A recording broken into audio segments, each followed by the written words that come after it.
Hello, YouTube He chat. did it! Yay! I didn't know I had to press the button. I didn't know I had to press the button, but he pressed the button. hello, everybody, and welcome Hello, YouTube. to Answer the Call. Welcome back, Croncy.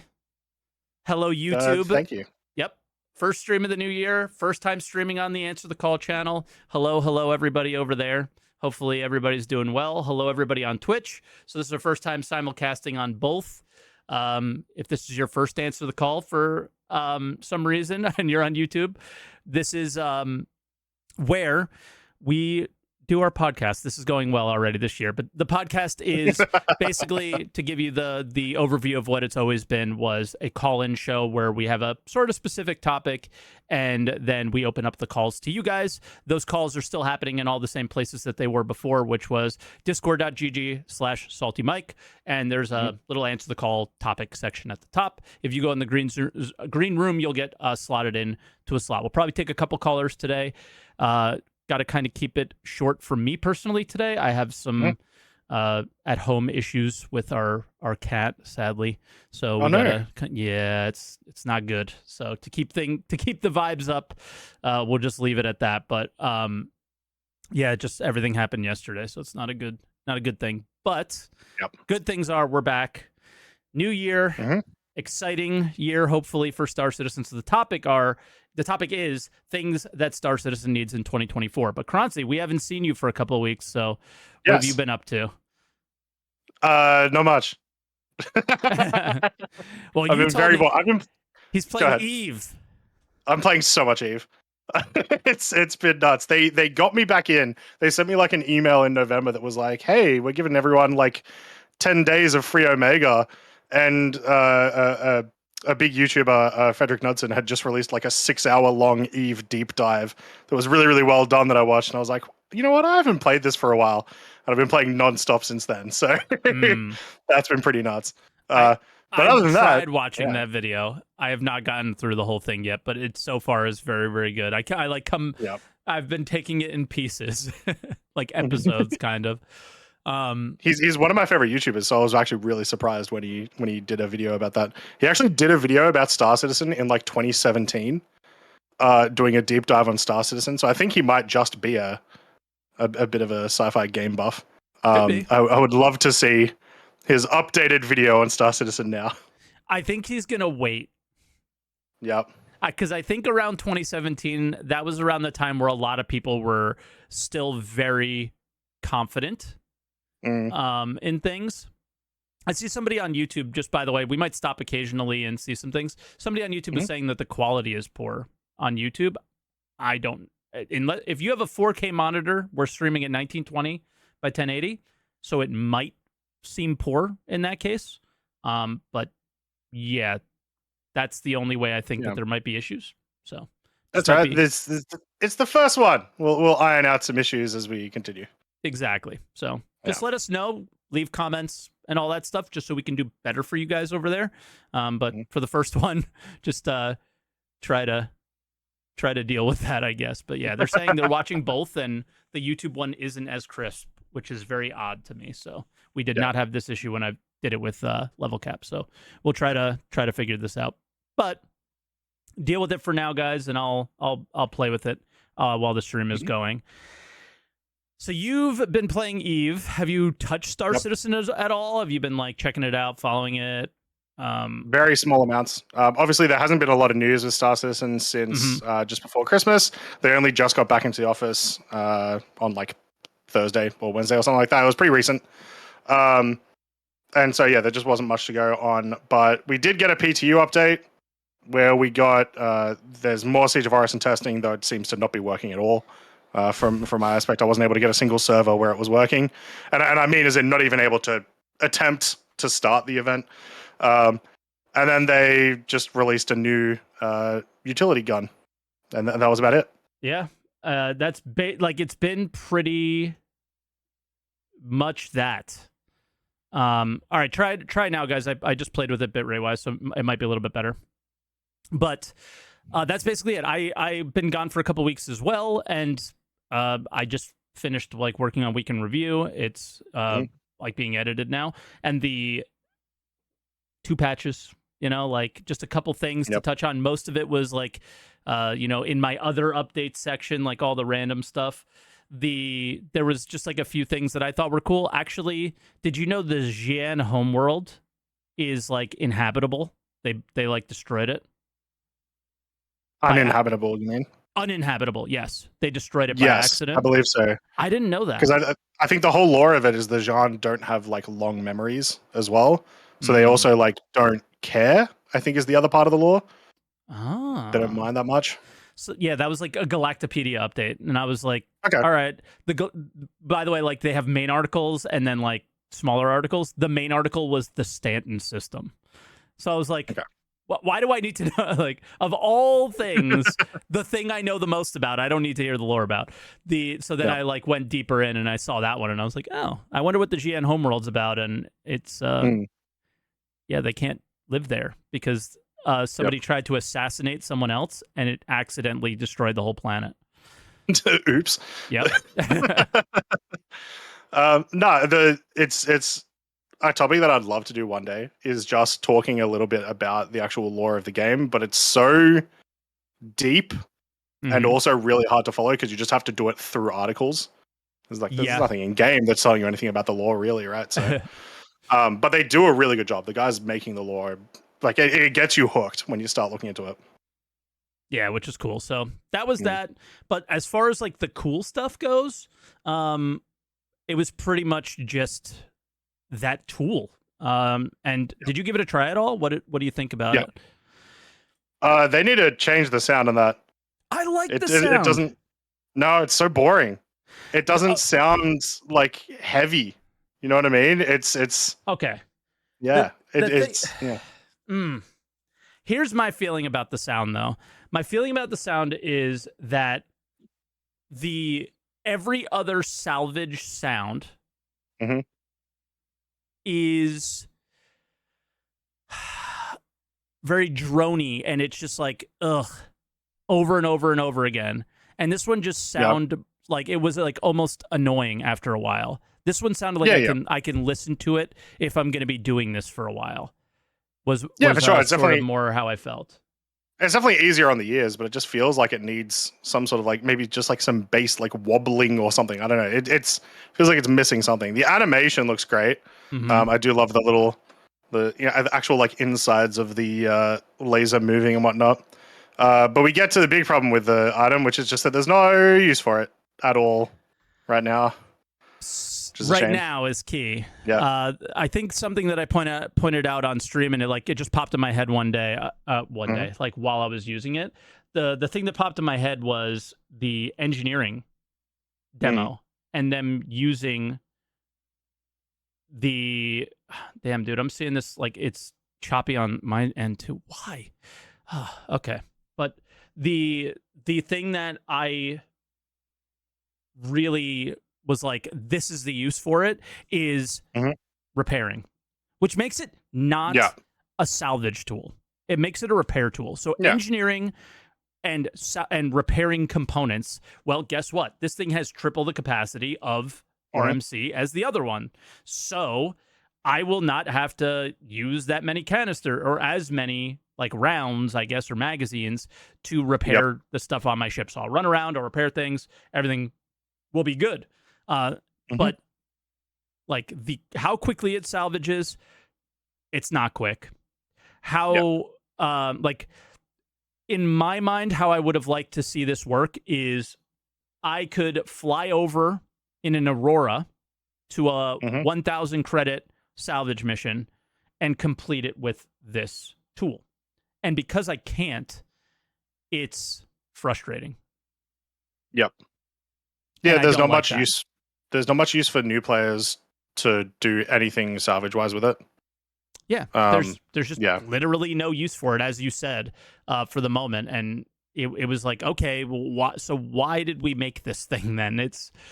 I'm lost. I think it's one of those things where it's like the art department was probably just ahead of their tasks or whatever. You know what I mean? Where it's like they were sort of told maybe like six months ago to a year ago, like, hey, we want a big tractor beam and maybe like 3 or 4 other like similarly sized tools, right? Maybe they want a big med gun could be there or whatever.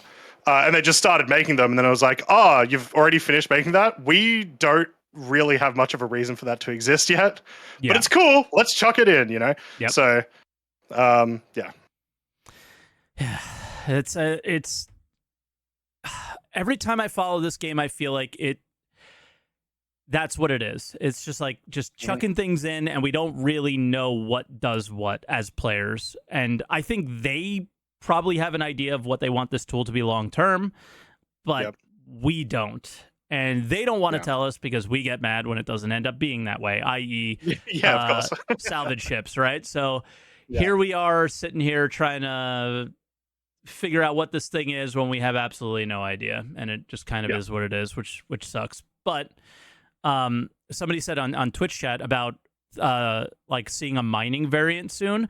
Yeah, that'd be kind of cool. That would be, but at the same time, you would need larger rocks for it to make, like, there's no point of having a larger one currently. Yeah, you'd have to have like a rock in between like hand mineable and ROC mineable, right? Yeah, or you can break ROC minables with that dedicated tool, maybe. But then why would you use the RC? Like, there's. Well, why would you use ROC anyway, Mike? I like it. I like it. I wish they spent as much time on vehicle mining as they did on ship mining. I think if there were more materials in vehicle mining, it might be cool. If vehicle miners can also mine the same materials that you could in a ship, that would also be cool. But yeah. So, I mean, that's really all that happened this week. Other than that, we had Freya, I'm not sure how to say their name, on Spectrum saying This Week in Star Citizen will be back tomorrow, but no videos, no ISC, no Star Citizen Live until the end of the month. So it's going to be a while, and it just made me sit there and think how important those videos are to like keep you engaged with the game. Like every week you stop by and you're like, all right, we got ISC, and whether it's a good ISC or a bad ISC, it's something that like you sit down, you watch that 15-minute video or 8 or whatever it happens to be that week, and it's something to consume and keeps me engaged with the product, with the project. And when they're not doing that, I'm not engaged at all. And I have to like find ways to keep myself engaged. Otherwise, I would much rather play New World or Valheim or whatever else I've been playing, which is what I was doing over the break, was playing a lot of Valheim. So, yeah, it does a lot for sort of not even hype creation, but sort of trying to keep people at the energy that they do want to continue to play the game. To a lesser extent, but still sort of part of it, I would say things like the roadmap roundups and the monthly reports can also achieve that a little bit. And I think we won't see a monthly report till February probably, but the roadmap roundup is probably something that we'll see with the return of This Week in ISC. So there'll be something, hopefully.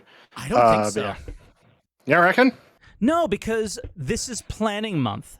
So what would be the point of doing a roadmap that is going... Like, I think that they would be a little bit concerned of sharing roadmap updates that could... Like, if there's any time that things are going to move a lot, it's in this month. So... did they... Like, somebody in Twitch chat, Larry, said, next roadmap update is February 7th, as if they know. Bacon said the same thing. So there you go. So we got another month for that as well. So Eve. Right? So much Eve. I will say the fact that they got so quickly back onto PTU patches the second they were back in office is great, just because we've had a lot of stability issues over the Christmas break. So working on ironing those ASAP is awesome, and I'd love to see that from that team for sure. Yes, for sure. And we got a patch right before the holidays. We also got a PTU, like that came with this Cambio tool or whatever. They're back at the office like officially tomorrow. When do you think we see 322.1?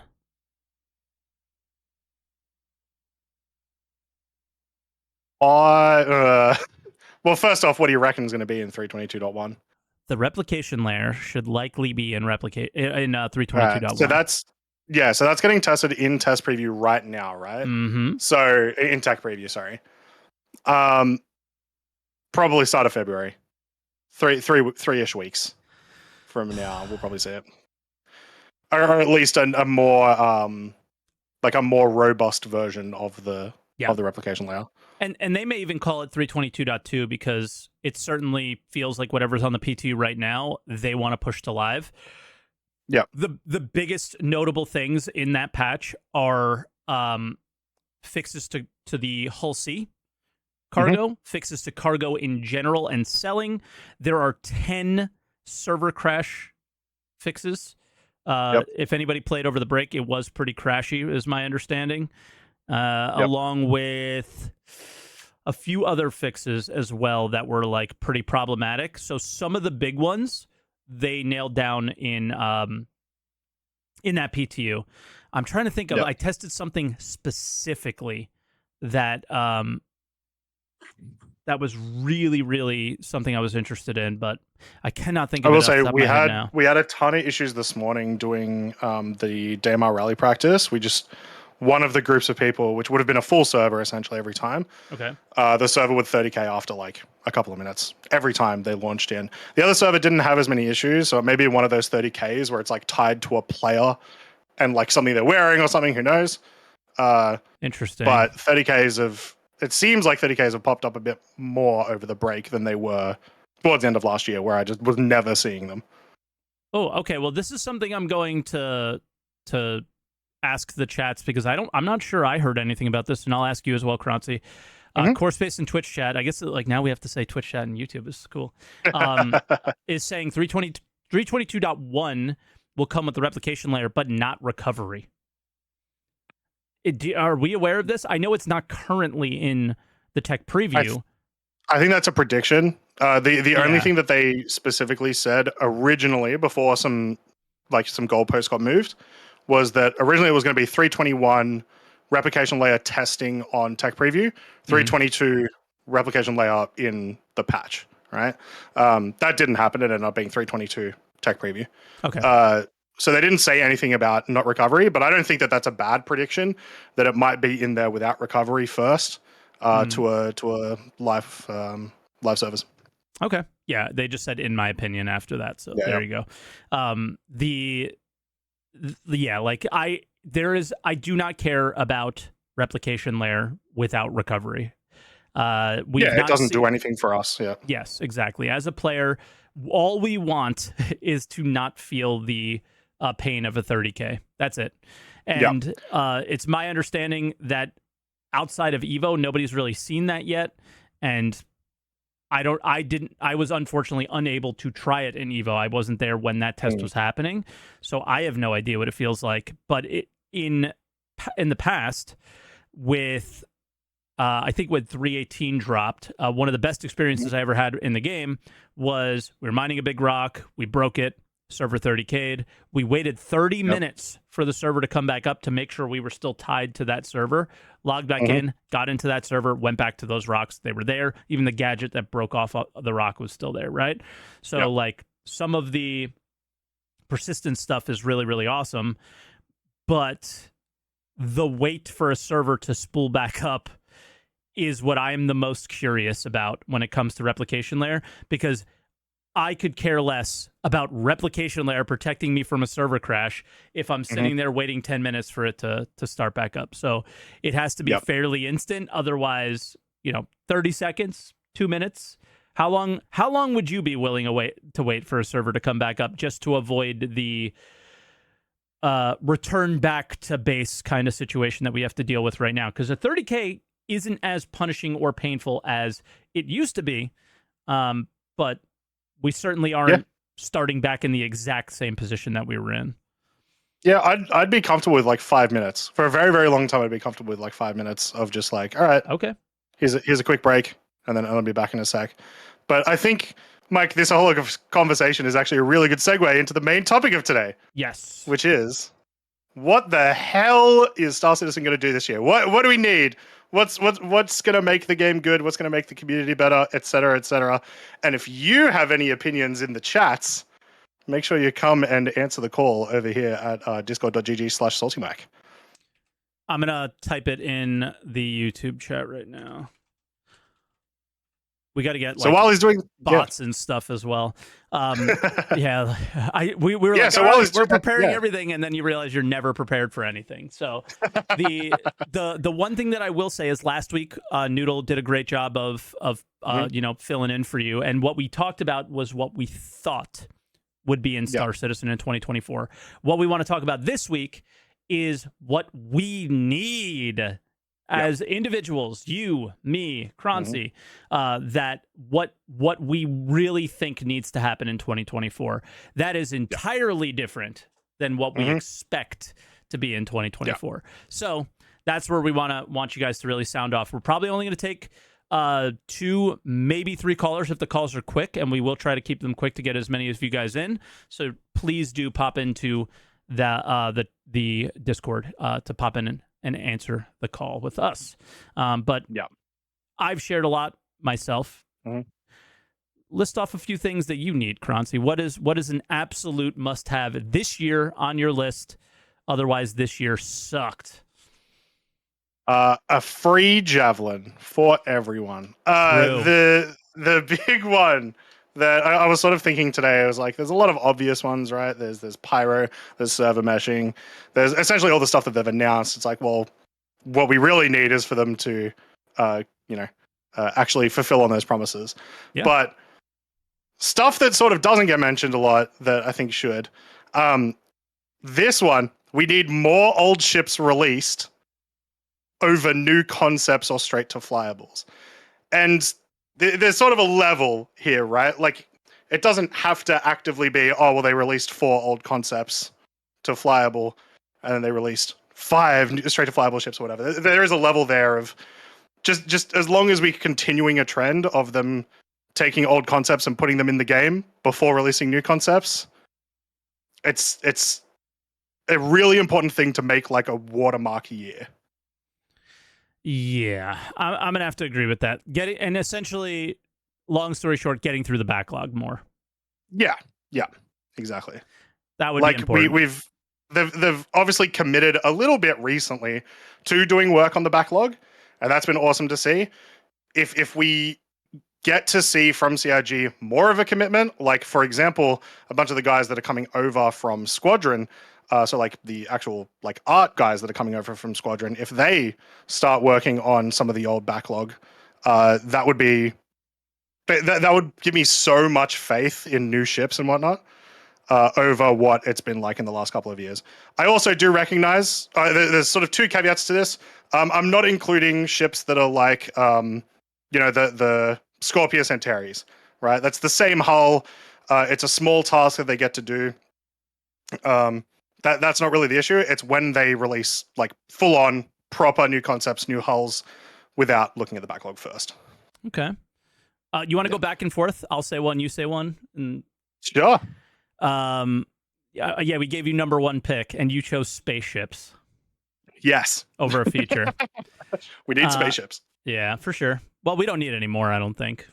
Oh, we need so much more. They need to deliver on their, like you said, they need to deliver on what people paid for, but I don't know how many more we actually need.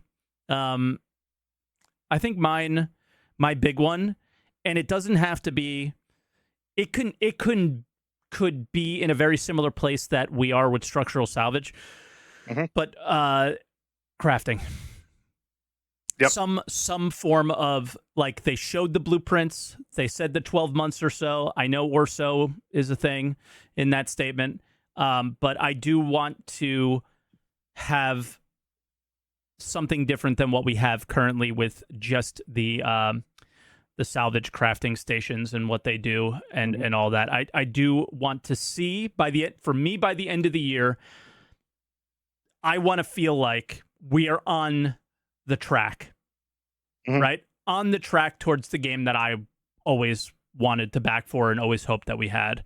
That is really where I wanted to be. And because crafting is sort of what will help incentivize a lot of other levels of gameplay. Why would Yep. like if somebody says, and you might say this, so I'm not really stealing your idea. I hope you don't feel that way. Is like if somebody says they need base building in 2024, Mhm.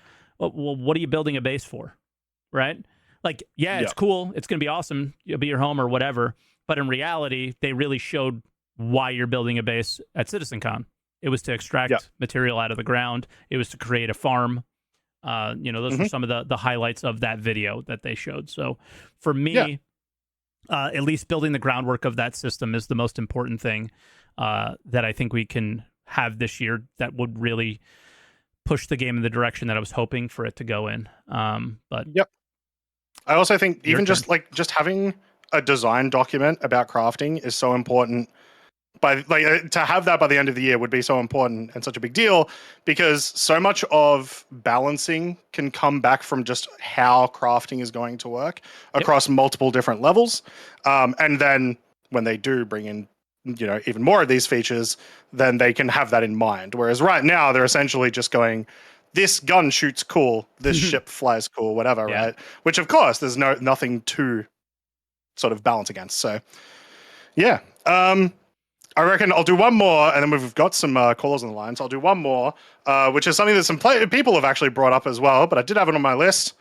Reputation mattering, please. What does Please that this look year. like? What? Because there's a lot of ways that reputation can matter. So what do you mean by that? So the biggest thing is, so right now reputation only matters for unlocking higher paying missions, right? That's it. Yep. Reputation mattering for me, at the very least, should just influence other aspects of the game, whether that's locations that you can go safely, or maybe not even necessarily safely, like maybe unlocking an extra location for whoever. The hostility of certain factions, being able to purchase or sell certain items at certain locations, just things that aren't just here. You have new mission. Yep. I want more meaningful interactions with reputation. We have a tiny version of that now. I don't know how many people are aware of it. I'm sure you are, Croncy. But if you have maximum Crusader security rep, the turrets at SPK don't shoot at you. Yeah. That's like an example of what I'd like to see in a much wider breadth. It's almost like they were working on it a little bit, testing it, threw it in sneakily, and people were like, "Oh, that's crazy." So yeah, that's what I'd like to see a little bit more as well. I'm with you 100%. That would have definitely been my second choice. Is just I want the choices that you make to follow with you for more than one play session or more than after I've hacked my crime stat, right? I don't want it to be artificial. I want there to be like actual renown. Like that's Croncy. That guy did this, and I know that, like, I don't know, MMOs, you walk through the town and, oh, the hero is here, like that kind of thing. Or, this jerk. So that's more what I would want to see. I'm going to do one more so we each get two. Sure. Reputation definitely would have been one of mine, but the other is I really, for like the need, I need progression, and that's very similar to what you were saying. But armor demo, that panel of the armor where there was like true like rarity progression. It seemed like these things were valuable. They were for certain builds for certain characters, like type of character that you were trying to play. That would be like a must have for me, right? And just to be clear, like for the people that are calling in and everybody's thinking about it, I think we're really like more focused on features instead of like little quality of life things. Do we need the NPCs to work? I think that could definitely be something we need the game to be playable this year for sure. That is definitely a must, but it sort of goes without saying. I'm more curious about like your big ticket, like I really want this to happen this year. Like if you basically think, if you're coming in and thinking about like talking about this subject, I want you to put yourself in a position where you're in the boardroom with Chris, Sandy, and Aaron, and Ortwin, and whoever else, and are saying, this is what our priorities should be this year. This is what our year should be all about.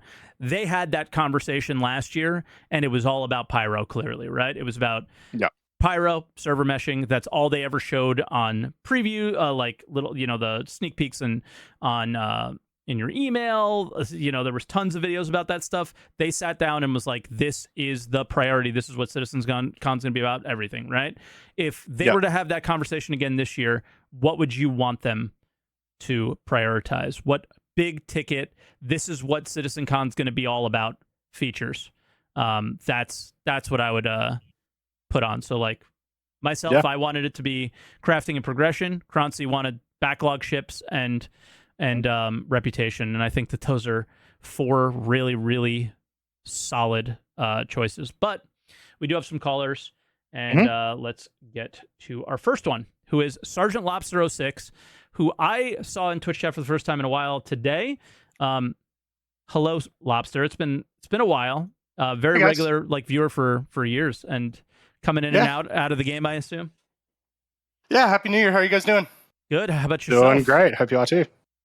Yeah, so far so good. It's nice. I know you're here in Florida too. It's a nice chilly weekend for us. Feels awesome. Oh, it's so hot here. Right, fancy.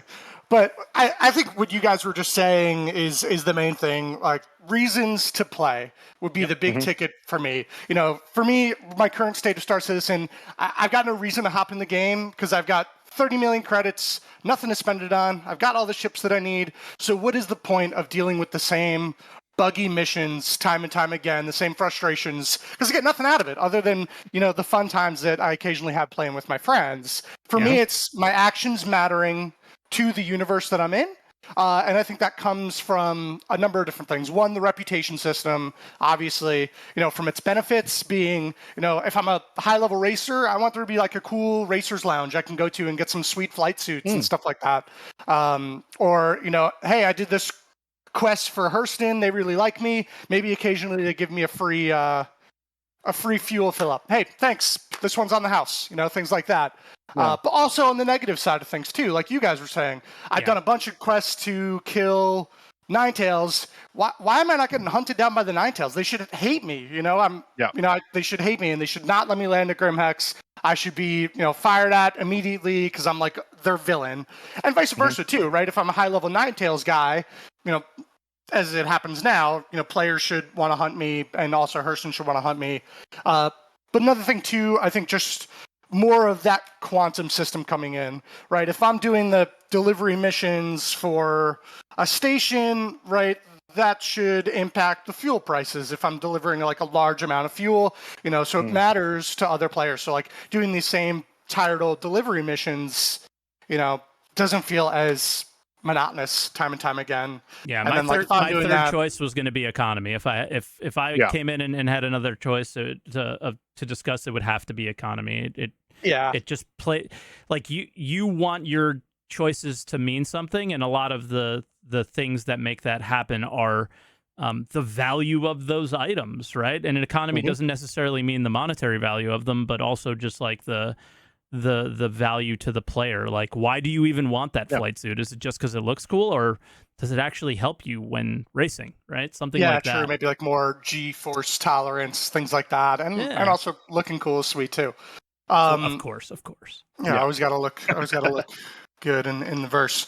And then I had one last thing, and it just escaped my mind. But more money sinks, I think. I mean, I know that some people might think that's tedious, but it gives us reasons to do all this crap, put up with the bugs because I've got to pay these hangar fees. I don't live at Hurston L1. That's not where my hab is. So every time I land there, I got to pay a fee or an unloading fee or, some sort of stuff like that to just keep me wanting to play, more reasons to play. So I think if I was sitting in a room with CR, I'd be like, yo, dude, why am I coming in and dealing with the same buggy delivery missions time and time again that I've been doing since the hangar module? Why? It needs to be more of a why for me. So I think that's mostly, I know you guys are trying to keep calls short, so I think those would be the big 3 for me. Yeah. I have a hard time disagreeing with anything you got there, bro. So only good takes. I know you often talk about connectivity, and that's it. All these things kind of come in together. So but cool. I'll let you guys get to the next caller, but thanks for having me. Thanks for putting on the show, and talk to you later. Yeah, man. No problem, Lobster. Yeah, Thanks for coming on. Cheers. Later. All right, so that was Sergeant Lobster. And then our next caller is PC 101. How you doing, PC? Resident QA, CIG QA, basically. What I'm curious what yours are, because I feel like PCs More pay. are going to be very bug related. Yeah, I need basic ass shit to work consistently. Yeah. I like the def markers. They Yep. don't show up. You get there, your body's not there, or more than often they're falling into the planet. Yep. Repairing. I just want stuff, basic ass stuff that's supposed to work consistently to work. Yeah. Do you think, and I always, anytime anybody says that, and I agree with it, obviously, is do you think that is one of those things where you're like, all right, it's going to get worse before it gets better because server meshing, and that they don't really care about currently don't really care about the state of the servers, because they know that there's nothing they can do to make sure that those things work, and they always blame it on the servers. For me, I again agree 100%. They need to put in server meshing in order for your request to exist, because they can no longer blame it on the servers anymore. Once they have it in and it's not a dumpster fire, it's like, all right, now you actually have to fix the game, because you can't keep blaming it on 5 FPS servers anymore. Now, hopefully, I think everything's going to actually be worse, PC. I think it's going to get a lot worse, because now the servers are going to stay up, and bugs that never existed before are going to exist. And some will go away, hopefully, but I think ones that we've never seen before will be there, and then that's going to force them to actually fix things instead of just push it aside and wait. So yes, I think it's just more important though. Even with that, I think it's still 100% important though that we do just continue the trend of a trend downwards in terms of game breaking bugs. Yeah. There will of course be a spike the second that server meshing comes to life, but being able to remove those quickly, and like if by the end of this year we have the same amount of bugs as we have right now, I will kind of be happy, because there's going to be a lot of work there. There's just hopefully different ones, Croncy. Yeah, Right. exactly. And hopefully we don't end up this year in the same situation that we had in 3.18. That's my big fear. And if that happens, it's really rough. I'm concerned about the future of the game if that happens again. Yeah, and I guess I got a little bit off. I was on last week's topic of what I think would happen rather than what I think needs to happen. PC said what needs to happen, and he's right. I agree, yes and no. I don't think it's an excuse to give them, say, oh, well, once they get this tech in, they fix it. Basic game mechanics to play the game should be working. I don't want to wait for this tech further down the line. I don't want to wait for this new map system. I want basic ass shit that should work to work. It's a game. That wasn't even my opinion either. But I just don't like the excuse for just wait for this tech. Yeah, that's their excuse, not mine. Just to be clear, that's just been their excuse. They've always used is up. Like the last caller, delivery missions don't work. Well, it's the server works on our servers, right? That the meme of works on our servers needs to go away. Their servers needs to be our servers, and that's what server meshing, I guess, is in their minds. But what else, PC? That was it.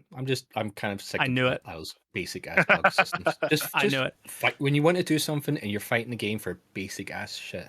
Yep. It's so just frustrating. Let me get in my ship. Oh, okay. No, my door's not working. Okay. The thing is, let me power the ship up. Oh, okay. The ship won't power up. If everything works perfectly and you aren't struggling to do anything, you'll find out just how empty and shit this game is, as well. The long ass tram, all the BS, all that stuff is blocking you from realizing just how bad the actual game design currently is. I feel like. Yeah. I really hate the def marker system for that. It's just same. Because if you die, that marker's gone now. It's like, how am I going to get back there? That's my only marker back to my ship. Yep. Semi-related just to that specific issue, do you think that will change as a feature almost completely? Yeah, with the map, right? I would assume it will. Only thing I'm giving them slight leeway with is they might fix the map. I say might, Mm. but Yeah. Yeah, I'm like, it's a big might. but yeah. All right, peace out. All right, bye, PC. Oh, thank you, PC. So yeah, like just to be clear, PC plays the game more than anybody that I know. So Yeah. he I knew that was going to be where he was at with that because God, I mean, the amount of hours he's putting in, I don't know Yep. how you couldn't, and it's suffering, right? And he does a lot of the QA and like breaking things, and yeah, it's nuts. So, all right, last caller for now, Jazzo. Sure, yeah. Jazzo, how you what's doing? up? Hi, how you doing? Good. Doing great. What features does Star Citizen need in 2024? For me, our group of guys, we kind of just do anything. But one of the things we've been really dying for lately is a reason to use vehicles, ground vehicles. Like graphics, yeah. Yeah, like That's up Croncy's alley. honestly, just dropping lately and just driving across plain, just empty planets because we have nothing better to do with it. But I would love to see missions, or like they were talking about the weather that would prevent you from landing at certain areas. I'd love to see something like that come in, Mm-hmm. or even AI vehicles that we could crash convoys or something like that. I think the game really needs something for the ground vehicles. Yeah. Like, imagine just how much of the game gets unlocked, which would just be, it would be such a huge feature and would unlock so much gameplay if there were non-community focused reasons to use ground vehicles legitimately. Like, people will say, oh, I use my I don't know, like my Tonk or whatever to get into bunkers because I can't deal with the turrets or whatnot. But that's not a reason. Like, give me a reason to shoot my Tonk at someone else's Tonk. Give me a reason to put a delivery box into my truck and then I have to defend it as I'm traveling to another location. It's something that I don't think is necessarily unreasonable for this year, especially as I've mentioned on a podcast before. What were the missions? The wreck missions, the ones where you go and salvage wrecks. The text of the patch entry of that mission was that there would be enemy. I don't know if it was enemy combatants or it was like enemy turrets or centurions. Specifically, they said centurions that might shoot at you when you come to those locations. And I got really excited for AI centurions, and then it didn't happen, and then it just doesn't exist at the moment. So I think it is on their radar. I do think it is a thing that they need to do this year because it just unlocks so much of the game that's already been made with a little change. There's so much AI write-ups and monthly reports about AI driving vehicles as well over all of last year. Yeah. I think they and every patch also, almost every major patch, there is some fix, some change, some adjustment to ground vehicles as well. Like, it's definitely on their list. I just don't think it is as high a priority as maybe for Jazz, which is the first thing he said, right? Number one thing. So yeah, I don't know. For me, I think that they're definitely trying with the radar stuff. Like, vehicles can see each other, but ships can't see vehicles. And until you're disgustingly close. Exactly, which I think is a good thing. So, but it just one of the biggest problems is outposts and things are so far away from each other. Like, there's never been a reason to drive anywhere. It's just always an advantage to use a ship. So they just have to create a disadvantage for a situation for using a ship and an advantage for a vehicle. And so far, the only one that they've come up with is the storms, like you mentioned. One of the things I was like, exactly what you said, there's not really a reason because things are so spaced apart. But I remember a while ago they were talking about certain cities having playable areas inside of it. Like Area 18, if you were that would be like the perfect place to start doing some missions inside the city that you need a vehicle to get to. Do you know where would have been perfect? Fucking Hurston, because they when they did the whole rework and they didn't do it. And there's all these cool locations that you can fly through, and they look like they've been deliberately pathed. And it's just like, yeah, why didn't you do that What for ground happened? vehicles there? Yeah. And one of the other ground vehicle things that they talked about but never did was the cave mining. Yep. They And showed it. Yeah, they so showed that it offered a that lot of sort of things. happened. It sort of happened, and now they're doing different caves. So I don't actually really know what they're doing with that now. The caves that they showed at SitCon, there were rocks inside them, but we don't know if that was just to show the demo, Yeah. like make it look cool on the demo or not yet. The rocky cave variant we don't have yet. The sandy cave Yep. has been pretty much a joke as far as a feature discussion, right? But Well, we do have the Rocky Cave variant, but it is a carbon copy of the Sandy Cave variant with like just different skins and a couple of different assets, just a few different assets. they were in Pyro as well, right? Actually, now that I think about it. Yeah. And is that what you're But referring they're to? essentially the same. Yeah. Are they in Stanton or no? I might be remembering from the Pyro playtest, but yeah, they were essentially carbon copies. There was almost nothing different with them. Fair enough. Yeah. And then the one other thing that I think we absolutely need, it's like a two-part. We obviously need the star maps and the Moby Glass update. Yeah. That just kind of goes with everything. But aside from that, I think we absolutely need a it's kind of going back to a couple weeks ago when you were talking about mining again. We need refinery overhaul. We need a reason for the refining, in my opinion. Can I piggyback off you and change it just a tiny bit? We need ship-based refining because I don't think we see the actual station refining change until they determine what they want to do with ship-based refining, and then they can be like, well, ship-based refining is awesome for this, and station refining is awesome for that, and you can make the choice of which one works for you in your situation. And I don't think we see that get reworked until we get a ship with refining on it. So hopefully that happens this year. I think that's on my list too. So and then if anything else that I would love to see this year would be them to finally rework all the modules. Mining modules? The mining modules? Ship modules, like shields and all that stuff. It's pointless right now. Yep. Yeah, but I don't think you're going to see that until Master Modes is fully implemented. And I don't think we need full Master Modes this year. It might happen, but I don't think we need it. I think we absolutely need it. I think it's been 3 or 4 years waiting for this. If you can't get it done, that's a problem. Like this has to happen. This is now the time where you are no longer focused on Squadron 42. This is if there is a "this is the year" comment when it comes to Star Citizen, for me, this has to be the year where it's a focus.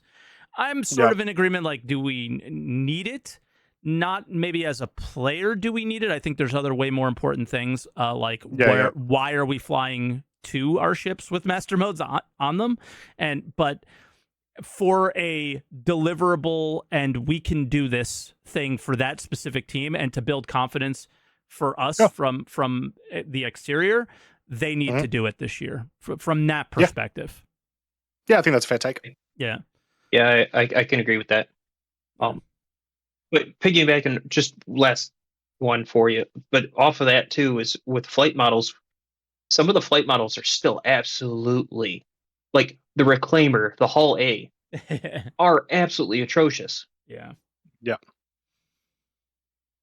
Well, I mean, they're sort of supposed to be though. Yeah, but I mean, when you can't even take off a landing pad because it just gets vacuumed back down. Come on.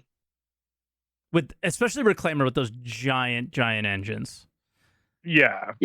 It's kind of like if I have 2 Connies launching my ship and it's still not powerful enough. Like if just from a pure size to size comparison, you're kind of like, this doesn't make a whole lot of sense.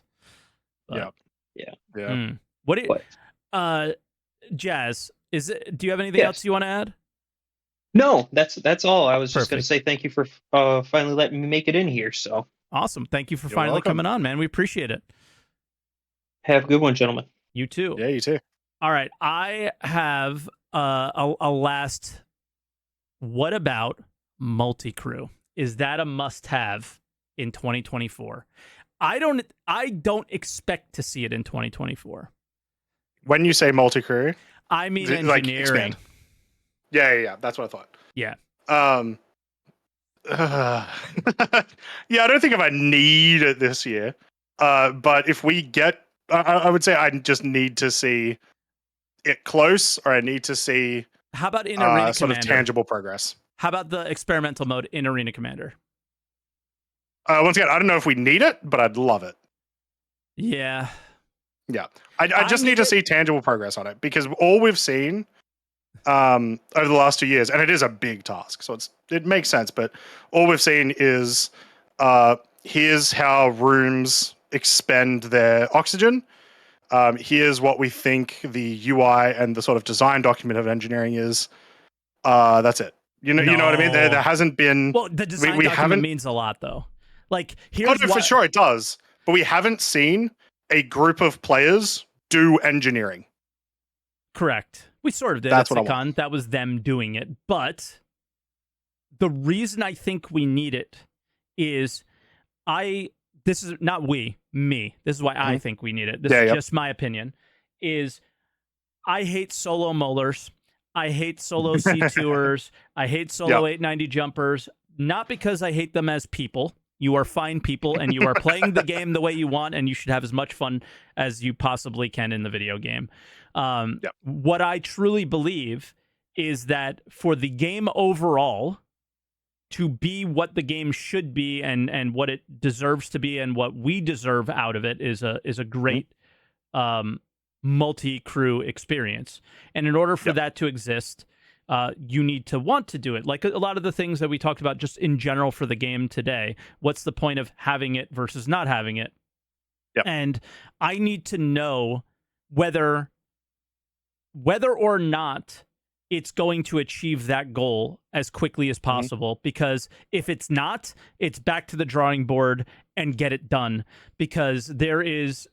If we are in the current state of the game that we play today, where people are flying C2s all over the place by themselves with, all they need is a mouse and keyboard and don't really have to think much about anything else. I'm not saying you need sticks and all that stuff. That's ridiculous. I'm just saying, like, you need to use your brain a little bit to fly a big ship. Just a little bit, not a lot. That's where I want it to be. Like, the main feature that they discussed at CitizenCon, which is where I was like starting to disagree with you, was the a capital size or large ship cannot run all of its systems at the same time. I want to see how that works. I want to see what those choices end up creating, and I think that is incredibly important for a player to learn right away, and for the game to show what it truly was meant to be. Because one of the biggest problems with this community is the current is what the game should be in people's heads, and they get very upset when you change the status quo. But the status quo's got to change, bro. Yeah. Like, come on. We can't sort of keep going on like this, where everyone is like, oh, we're just going to get 8 people in Corsairs with 84Bs and just go for it or whatever. Yeah. It's sort of to support that point as well. I think for those at home who have never gotten a group of friends together and fully manned a Retaliator, that, like, because right now that, it's a ship that you need to multi-crew. Yes. Right. I've never done this before. Tell me about it. It is objectively worse than like so many things. Okay. That you if you were just on like, I want full massive DPS with 7 people, I'm going to go these different ways. Fully manning a Retaliator with people in the turrets feels so amazing and feels like what the game should be. It's insane. Does it feel like what the Retaliator should have always been? Like, this is me and my submarine crew. Yes. Yeah. And that's like amazing. And you don't get to experience that with a lot of ships, because if you come at it from just a pure like, hey, I need damage or whatever, there's no reason to do it. There's better ways for that amount of people to succeed in whatever task. Engineering makes it so that, well, hopefully will make it so that we do that sort of stuff more often. Yeah, and that's why I think it's a need. But I don't think it's a need for it to be in fully. I don't think anybody expects the ships to be in fully, all the ships and engineering and stuff like that either. It's just I need to know that this is going to solve that problem. I think that's what 2024 is for me. I need to know that it's going to be okay. I need somebody to pat me on the back and be like, it's, you know, and console me that this game is not going to be the like kind of steamy pile that it is at the moment. It can be fun, but I think from a, you know, it's a steamy pile from the standpoint of a polished standpoint and a fun and a perfect or like good, you know, like the game we all want it to be, right? Yeah. That's the need for me, and that's why things like Multicrew are the pillars, you know, as one of the pillars of this game, right? Yeah. That's what I need. I need that, and my last would be we need more players in a server. I need the world to feel alive. And going from 50 to 100 was such a massive step and felt so big, but now it's like now I'm getting bored by that. I need more. I think I really want to see, and it'll not happen this year. I want to see what 500 looks like in a Stanton system. Yeah. I just really want to know what that looks like. I want to be at like the landing zones don't mean anything because nobody's there, dude. Obviously, there's no like missions or anything, but don't you want to go to a Hurston and just see ships coming and going, whether they're NPCs or players? Like, don't you just want to see the world alive? Like, I don't even mean just player server. Like, I just want to see things alive, right? Like, for sure. I wouldn't be surprised frames would be bad and all that, but I wouldn't be surprised if we get some sort of tech preview of that this year, though. And sort of once again, the need for that is once again show us that you are working towards that. So exactly. Show us a tech preview with like 500 person limits. Yep. Let us just experience that. And see how the game handles. That's a very good point that you're making as well. Like, for me, the need is not in a 323, 324, 325, because 4.0 is a meme. But the it doesn't need to be in a live patch. You need to do what you did with Pyro and show me it's there. Show me it exists. I'm so tired of watching. Like I mentioned how important ISC is, but I'm also tired of watching ISC and not being able to experience these things that are obviously ready for us to experience, but it just doesn't fit within the structure of the way you were delivering patches to us in the past.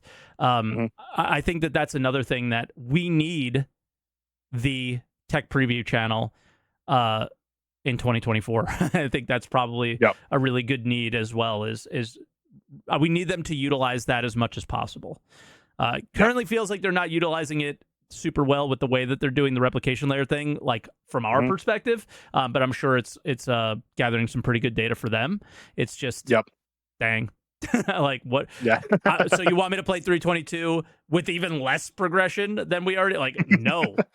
I went in and did the replication layer test once. We all went to one location. We all went to Brio's Brickyard, just stood there and waited for the server to crash. There's your data. Like, that's all we did. And then I don't think anybody joined the servers very much after the first day, right? So hopefully they got their data that day, and that's where we're at. But I have one last one that is a little bit of a different sort of idea to a lot of the ones we were talking about, because pretty much everything we were talking about was some sort of feature. I think the biggest thing and the most important thing for Star Citizen this year is kind of a combination, which is that it needs way more new players and more new players spending money. The financials came out for 2022. So not 2023, 2022. 2022 looked great, and it was fantastic. We had so many new players. A large portion of the new money that came into the game was from starter packs, which is a huge deal. It's very important. And then last year we had 318 and the result of that, right? We did manage to get it was another record-breaking year, but barely compared to the previous years before that. And I've got to imagine had to have been up. Yep, expenses surely were up. They at least according to their finances from 2022, they had enough left over and whatnot. But I wouldn't be surprised if they went over last year, especially with CitizenCon and whatnot. Probably be a red year. Like, imagine Citizen and them acquiring acquiring Turbulent as well, right? The marketing number is going to be the highest percentage increase, I think, just because of how much CitizenCon likely costed. That was LA. Fuck that place. I'm sorry. But yeah, so this year we just need patches that like when they're doing new player drives, like at Invictus, like at IAE, the new player drives need to go hard. I don't know what they're going to do, but we need them. We need new players. We need new money. Yeah. Agreed. Yeah. Agreed. I guess that's probably where we leave it for this week. I'm very much looking forward to what this week in Star Citizen's going to say, because there's no roadmap update, no monthly report, no videos. So what are they going to do? I have no idea. We had a Galactopedia, I think, last week or 2 weeks ago. So there's not even that. Just kind of really curious what the next few weeks are going to be like. I think we kind of know. And just for podcast listeners, I think the goal for us over the next couple weeks is just bring on some guests and chat to them about them and what they've been up to, and keep it pretty casual for the next couple weeks, and then get into those deep dive topics when CIG gives us something to talk about. And then just on our end, not really sure what's going on today. Pretty high GPU load, so just trying to figure out what the deal is with the performance on YouTube versus the performance on Twitch. Croncy and I did a test on Friday, no issues at all, in the exact same situation that we're doing right now. I was live streaming to Twitch. I was live streaming to YouTube at the same time. Cannot comprehend what's going on here, but we'll try to figure it out for you guys on YouTube. And then I wasn't even able to show video today. It was choppy for some reason. Yeah, a bit choppy and stuff, Yeah, so not really sure what's going on there. But outside that, I don't know what you got going on. I've got some cool stuff going on, so I want to share some of the things that we had just last night. Had a meeting with the org, and there's something cool there. But before I get into that, I've been training with Moist Noodle a little bit. So once a week doing some PvP training and trying to get back into that, which is cool. And just it's feeling good. And then for the org, we came up with an idea of very similar to what some things that we talked about today. Like what would an org look like when the game's actually out? What would they be doing, right? So an org like ours, which is like industry mining, that kind of salvage, that kind of stuff. Well, what would you be doing? You would be going out there looking for certain materials for certain things that you're trying to craft or whatever, right? So one of our leaders came up with the idea of saying, like, having a contest. Who can deliver the most ore in a month? But not just general ore. Every week, changing what we are requesting. And that might be like iron. It might be something simple. It might be Quantanium the next week, right? So actually trying to look for those things and using the knowledge that, for example, a good friend of ours, Red Monster, puts out there of like how to find certain things and how to do that. That's what an org would actually do. So we're trying to simulate that and like do little maybe like ship paint giveaways for the winners, things like that, and try to simulate what an org might look like for once is basically what we have planned. So I'm going to train up the guys this week with like how to mine, because not a lot of them know. And then from there, send them out in the world and see what they can do. It might be pretty fun. You got anything going on? Yeah, no, sounds cool. I do, Mike, and you know what we have going on in 2 days' time. Oh, we're gonna be making Mike a D&D character for the D&D that we're doing. Are we doing it on stream? Like next month at the moment. We'll be doing it on my stream, yeah. Nice. Okay, cool. Yeah. I didn't know if it was on stream or not. That'll be fun. Yeah. I'm gonna get made fun of. It's gonna be great. Yeah, but by me, so that's okay.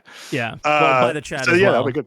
They were already calling me like Mike the Bard and stuff like that when I told them today. So yeah, I've never played D&D before, just so it's clear, and I've never played just don't know anything about this. Like I am as newbie as you could possibly be. So I don't understand anything. Mike's going to be so hardcore role playing by the end of it. He's going to be in a full cosplay, makeup, everything, 100%. Yeah. Maybe, you never know. True. I tend to go hard on some things when I enjoy them. So we'll see. I've never done it before. I might really love it. Yep. But yeah, Hopefully. that's Tuesday. If you guys are watching live, It's about an hour from now. Yeah. And So roughly how 2 long? days, about an hour How from now. long does it go? About? Like I said, it'll take us maybe an hour or two. It won't be Perfect. particularly long. Yeah. Okay, just because 4 hours from then, vet appointment for my cat. So I just want to make sure that we don't Yeah, it should be fine. go over into that. Perfect. All right. Well, Should be fine. that's what we got going on. I guess I held the line, I guess, while you were gone and did the cringe goodbye. So I just want to. Well, before the goodbye, yeah, we got to mention, guys, if you're watching on the new YouTube channel, make sure to subscribe. It's a dope YouTube channel. Yep. And watch some more podcasts and like it and all that jazz. And then come watch Mike on Twitch or here on the YouTube channel. Yeah. Essentially, how YouTube channels work is you guys have been super awesome. We have over 1,000 subs. I think it's like 1,300-ish now before we ever posted a video. So that's incredible. That is one of the markers to get monetization on YouTube.